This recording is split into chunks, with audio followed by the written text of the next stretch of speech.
Father? What? Father? Well? Father? Again? Well, you see, it's like this. Like this what? It's not that easy to explain, Father. If it isn't, then come back when I'm through with the paper. Better now, Father. It's about money. Money? What money? Well, you see... I'm busy. I need money. Need money? Aren't you working already? 80 pesos, Father. 80 pesos? We're almost earning as much as your father. You don't understand, Father. I don't understand. Don't misunderstand me, Father. Abba, you just said I don't understand. That means I'm not capable of understanding. Now you say not to misunderstand you, meaning I'm capable of understanding pala. Make up your mind, Robertine. You see, Father, what I'm driving at is... Sige, go on. I want my old allowance. Diablos! You want your old allowance? You're working and earning 80 pesos and you don't even pay me a single centavo for your board and lodging in my house? And you're now asking for your old allowance? I have so many expenses, Father. How much have you got saved in your bank? How can I save anything? Save nothing in the bank? What kind of gifts do you give to your girlfriend?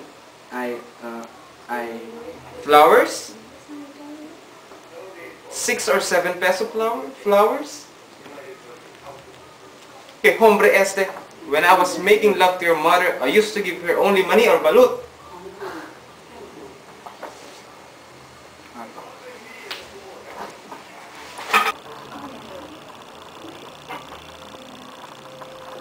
Yes, I remember quite well. If you only knew what my mother used to say when you used to give me money or balut, she'd say, "Ay, kakuripot naman." Pero Petra, this son of ours is earning 80 pesos. He doesn't even give a centavo for house expenses. And on top of that, he's asking for his old allowance. Where in the world have you seen such a thing? I know a place where the children work and don't give their parents any money and still ask for their allowance. Where? The Philippines. Aba, how ilustrada you are, Petra. You're not going to get a centavo from us. But mother... If you have no money to ride in a taxi, get a streetcar. Streetcar to visit a girl? Ay! Ay! What?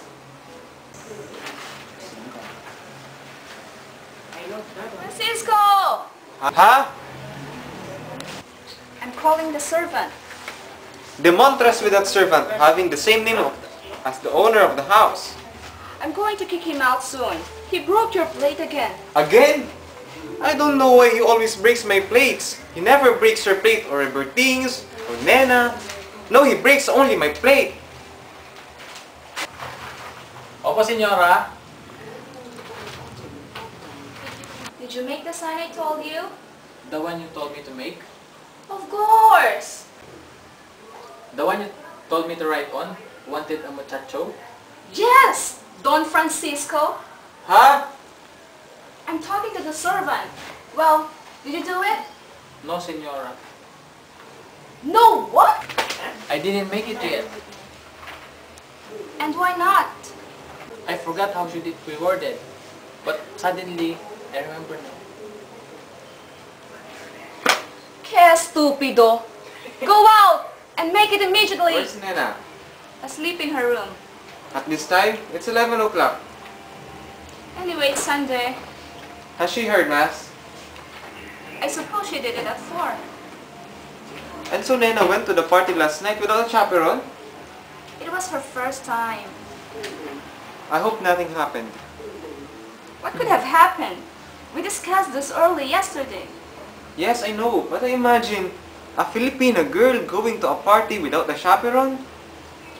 After all, she didn't go with Fred alone. She went with her friends, Lording and Lolita. Yes, those two girls. Since they arrived from abroad, they've been trying to teach our daughter All the wrong things they learned from those places. Wrong things? Ah, you exaggerate, Francisco. Are you through with that? So soon? I finished it last night, Senora. Last night. Opo, but I forgot where I placed it. Stupido itong taong ito. Let me see it. Wanted a muchacho.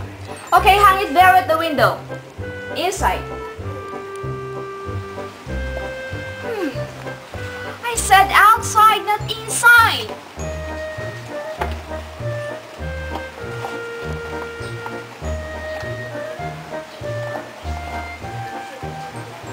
Ay, Francisco, he had to be my namesake. As I was saying, Francisco, Were you talking to me, Petra, or to this servant? Francisco, why are you still there? Go back to the kitchen. You were saying, Petra? As I was saying, I think you're being unfair to Nana. After all, she's grown up. Petra, my dear, virtue is ageless. I know that, Francisco, but chaperoning is old-fashioned. Old-fashioned, maybe in some other civilized countries. But isn't the Philippines civilized? Many ways, yes. But in ways, it's uncivilized. Ay, Francisco, if Saturnino Balagtas, our great patriot, should hear you now. Where did you get that idea that Balagtas' first name is Tornino? You mean Francisco? Francisco Saturnino, both end in O. Yes, that's why when you call out my name, Francisco the muchacho rushes in. Anyhow, our women can take care of ourselves. Are you sure? Especially if they receive an education. For instance, our Nana is in her senior year in education at the University of Santo Tomas, right? She's even taking some courses in home economics. I suppose that immunes her from any moral faults. Moral faults, Francisco. Ay, que exagerato naman ito. Know what? What I mean is that Nana is better educated and more enlightened to take care of herself. This Petra naman, you don't see the point. Education, even a university education, with all the letters of the alphabet after a graduate's name, is not moral education. Training the mind is not training the heart. But if the mind is trained, the heart will be ruled by the mind. No, Petra. If the person is intellectual, it doesn't ipso facto make him moral. Ipso facto, that's very deep for me naman, Francisco. Very deep. Our daughter Nana will fall in deep water if you don't watch out. Ay, you're so apprehensive, Francisco.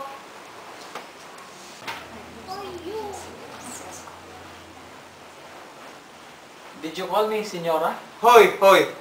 Yes, Senorito. I'm married to a señora. Therefore, I'm not a señorito anymore, but a señor. Understand? Opo. I'm going to change your name. From now on, you will be called Francis. Francisco po. Yes, Francis. Understand? Why no Paquito, Senyor? Or Paco? Or Francisquito? Because I don't want it. Now, get out.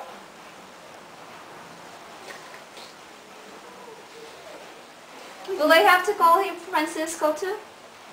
Francis? For the time being at least, until he leaves anyhow. When are you going to keep him out? That's why I had that sign put up. Well, I hope you get a new one today. Father, I couldn't get a taxi. Your mother told you to get a streetcar. But I'm visiting my girlfriend. Visiting girls at this time of the day? It's nearly lunchtime. Yeah, she called me up and told me I should see her, but she said it's really important. So you went to the party last night? Yes, we leave. You went to the party on Chaperon? Does Robertine need a chaperone? No, I'm not talking about Robertine. I'm talking about the girl he took out. Well, if you're going to lose your temper, I might as well be at the kitchen. Yes, Father. Yes, what? I took Leah alone. You young modern people, do you realize that in my time, when I was courting your mother, her father, her mother, her 3 sisters, her young brother, her grandmother, grandfather, 5 cousins, and 2 distant relatives sat in the sala with us. But why so many, Father? Because in those days, we are more Yes. careful about women's reputations. But in those days, Don't tell me those days are different. Outward things change, like lifestyles, the styles of women's dress, the ties of men. But the human heart remains the same. but in other countries, There you go. In other countries, the Philippines is different. My son, our climate, our traditions, our innate psychology, all this make our people different from other nations. but my girlfriend has studied abroad. Filipino girls who have studied in other countries acquire their outward customs of mannerism.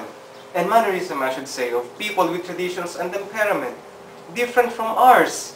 But a Filipino girl can't easily change her temperament. It is inborn.